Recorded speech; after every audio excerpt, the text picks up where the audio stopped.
ये मेरा पहला आगमन है इस संस्थान में। मैं पहली बार आ रहा हूँ। जिले में भी मैं पहले आता था, लेकिन किसी और विभाग के काम से आता था। लेकिन मुझे आने में थोड़ी देर हो गई, इसके लिए मैं क्षमा चाहता हूँ। रात के शायद 10:30 से भी ज़्यादा हो रहा है, तो लेकिन मुझे खुशी है कि आप लोग यहाँ फंक्शन में मेरा इंतजार कर रहे थे। और जिलाधिकारी महोदय,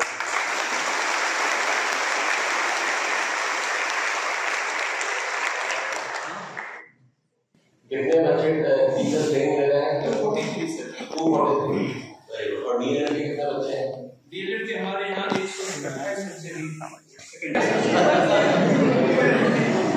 और शिक्षक नालंदा सर। अच्छा, कितने नवादा के हैं? काफी लोकल लोगों को रोजगार मिल रहा है, बहुत बढ़िया। और बाकी नालंदा जिले से? Yes sir.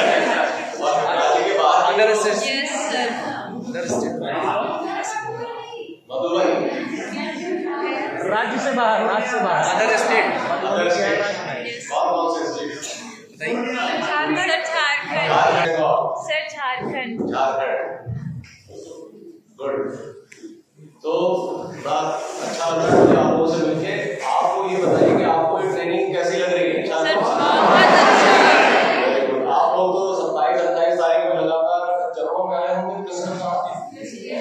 और इनको तो अभी 13 तारीख तक रखने का आदेश कर दिया गया है सर। कुछ 6 को छोड़ 43 हैं जो रुकेंगे, तो बाकी तो नए आ जाएंगे ना? जी सर। नए कहाँ से लाएंगे आप? बस सर सेटर दे रहे हैं जो आपके DR2 में जो अपनी टाइमिंग में होगा स्कूल में तय करते हैं क्योंकि आपको 13 तारीख को फंक्शन में भी भेजना है। ट्रेनिंग से आपको या सुख सुविधा कैसे रहना सहना सब ठीक है? प्रिंसिपल साहब और फैकल्टी जो पढ़ाते हैं वो ठीक से पढ़ा रहे हैं? और खाना पीना कैसा है? और यह शेड्यूल तो मैंने कहा था कि 14 घंटे का रखना है, तो 14 घंटे है ना सुबह?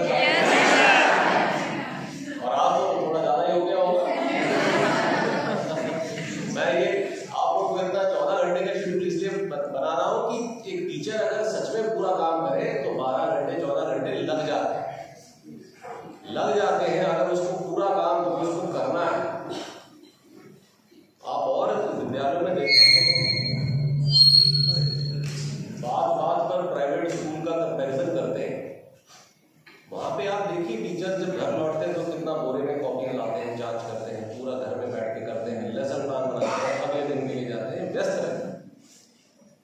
तो काम बहुत है, इसको घड़ी देख के नहीं किया जा सकता। ये तो आपने अपनी क्षमता के हिसाब से करना है। तो इसीलिए हमने ट्रेनिंग में आपको बताना चाहते थे हम लोग ट्रेनिंग में कि ये एक तो आपको नई चीजें पता चले, पढ़ाना कैसे वो पता चले, पर आदत डालनी होगी कि आपको सुबह से शाम तक व्यस्त रहना होगा शिक्षा के काम।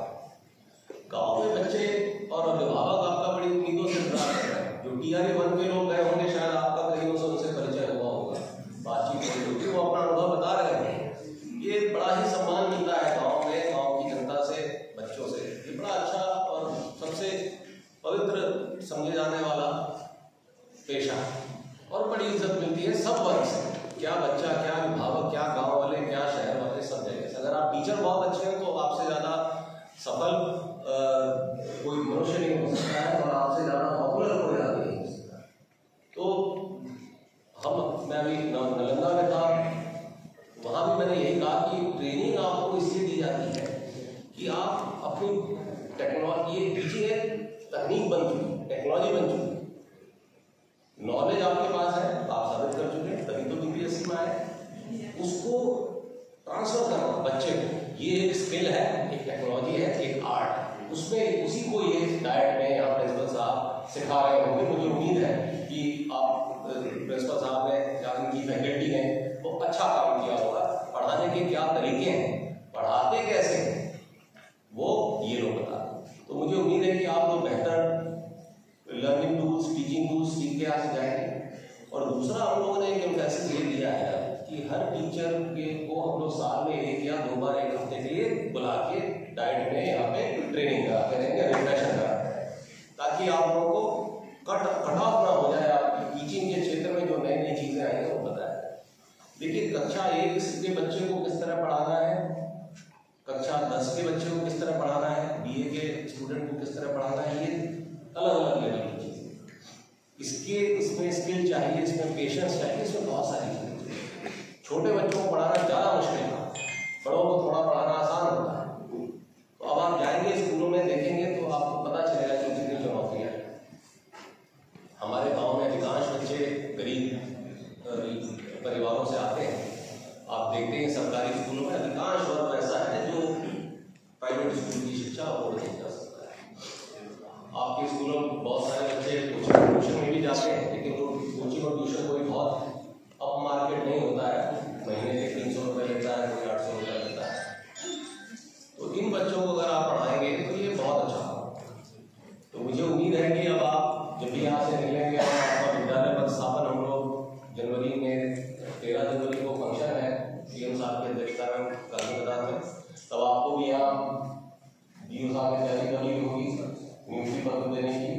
तो जिले में भी फंक्शन होगा, टीचर साहब आपके लेवल पे भी करना है, और गांधी मैदान में भी आप लोगों को सुनना होगा एजुकेशन। तो उस फंक्शन के बाद आपका स्कूल पोस्टिंग भी कर देंगे। आपको जो राज्य से बाहर के भी लोग हैं या राज्य के अंदर के भी लोग हैं, किसी को यकीन नहीं हो रहा होगा कि जब हम लोगों ने पहला 1 लाख टीचर को नियुक्त की थी, सब हवा कह रहे थे कुछ नहीं होगा, रोक लग जाएगी, ये हो जाएगा, वो हो जाएगा, आंदोलन हुआ, सब तरह की बातें थी और दगाबाजी हुई। जिस दिन फंक्शन था गांधी मैदान में माननीय मुख्यमंत्री जी का 2 नवंबर को, तो उसके 2 दिन पहले तक सुप्रीम कोर्ट में सुनवाई चली और लोग लगे रहे कि किसी तरह वो नियुक्ति रुक जाए, लेकिन हम लोगों ने रुकने नहीं तो हाँ। लेकिन अब दूसरे चरण में अब DRE 2 में देखिए तो और जल्दी हो गया। आप DRE 1 का एग्जाम देखिए, उसका रिजल्ट देखिए और उसकी नियुक्ति देखिए, करीब 2 महीने का टाइम लगा और आप लोगों को तो 1 ही महीना लगा।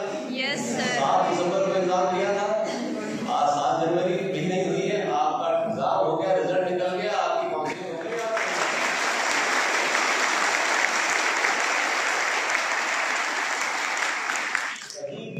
हम लोगों ने कोई ऐसा अड़चन नहीं आने दी।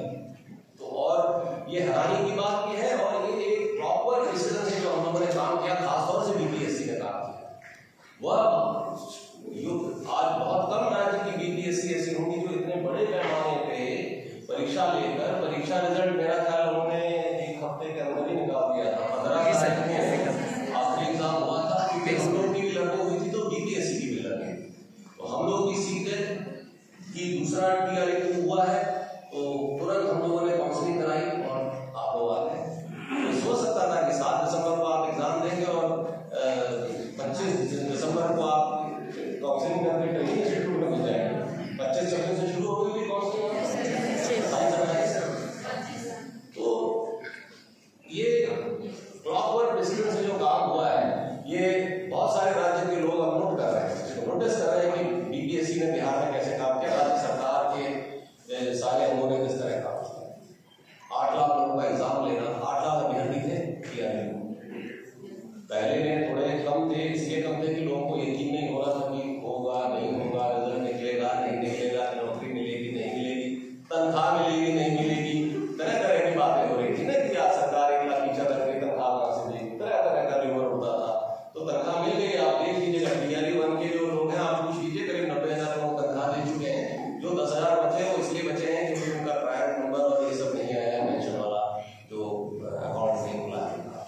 तो हम आपको खाली ये बताना चाहते हैं कि सरकार कमिटेड है आपके एजुकेशन सेक्टर को ठीक करने में।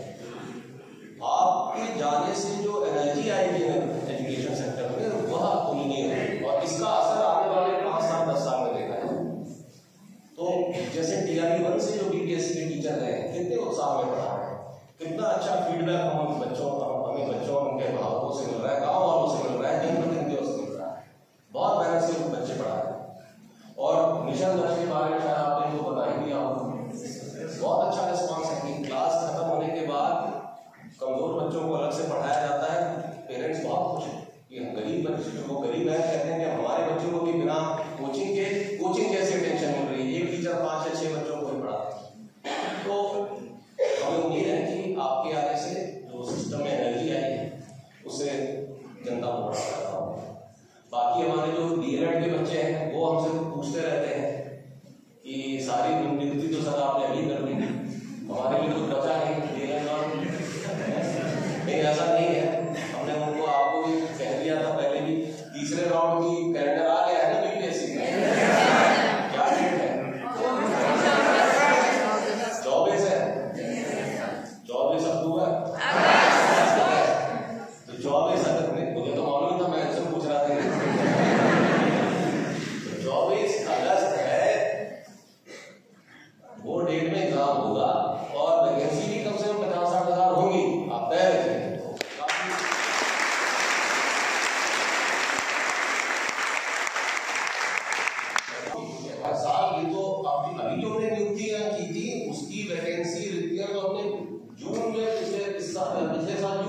क्योंकि मुझे जो जानकारी थी डीएलएड के बच्चे भी क्लास में नहीं आते थे, जो आप लोगों ने डिसिप्लिन शुरू किया है, तो अब आप लोग आ रहे हैं ना क्लास में? 100% आ रहे हैं, पहले 50% होता है। तो अब आप लोग इसलिए चिंता में थे कि मैं इसलिए परेशान हो जाता था ये सोच के कि जिस लड़के को टीचर बनना है, लड़की को टीचर बनना है, वो खुद ही स्कूल नहीं, क्लास नहीं करेगी, तो जब टीचर बन जाएगी प्राइमरी की, या टीचर बन जाएगा प्राइमरी का, तो प्राइमरी के बच्चों को किस मुंह से कहेगा कि तुम क्लास आओ? तुम खुद तो गए नहीं क्लास है। तो इसलिए डीएलएड वालों को प्रिंसिपल साहब 100% अभी जो जोश में बोल रहे हैं, इंश्योर कीजिए कि बना रहे। तो आप लोग चिंता ना करें, आपका एग्जाम भी जून जुलाई में हो जाएगा, मई जून में शायद हो जाएगा एग्जाम, 27 मई। और आनंद किशोर जी को हमने बोल दिया है, बोर्ड को, बिहार बोर्ड को, कि जून में ही रिजल्ट निकाल देंगे जुलाई के अंदर, ताकि अगस्त में आप एग्जाम दे सकें।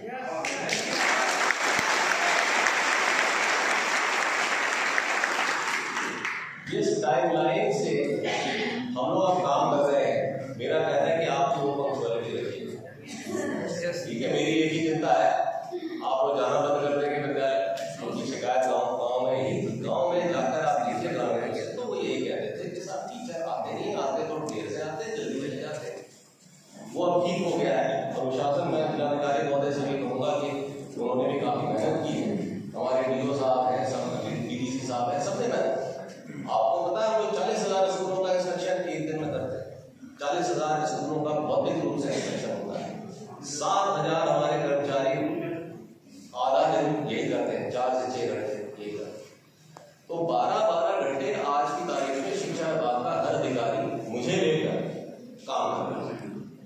तो टीचरों से तो आशा की जा सकती है कि आप 8 घंटा काम करें। तो मुझे खुशी है आपका जोश देखे, और आप यकीन जानिए आपका इंतजार हमसे ज्यादा जनता कर रही है। आप स्कूल में जाएंगे हमारे उनके बच्चों को। तो मुझे मोटे तौर पे एक बात कहनी थी, बाकी मैं आपसे मिलने आया था, एक कैंपस भी मैं थोड़ा जल्दी को मैं अनुरोध किया है कि आप अपना इंफ्रास्ट्रक्चर में भी काम थोड़ा मजबूत करें। आपकी जो कैपेसिटी है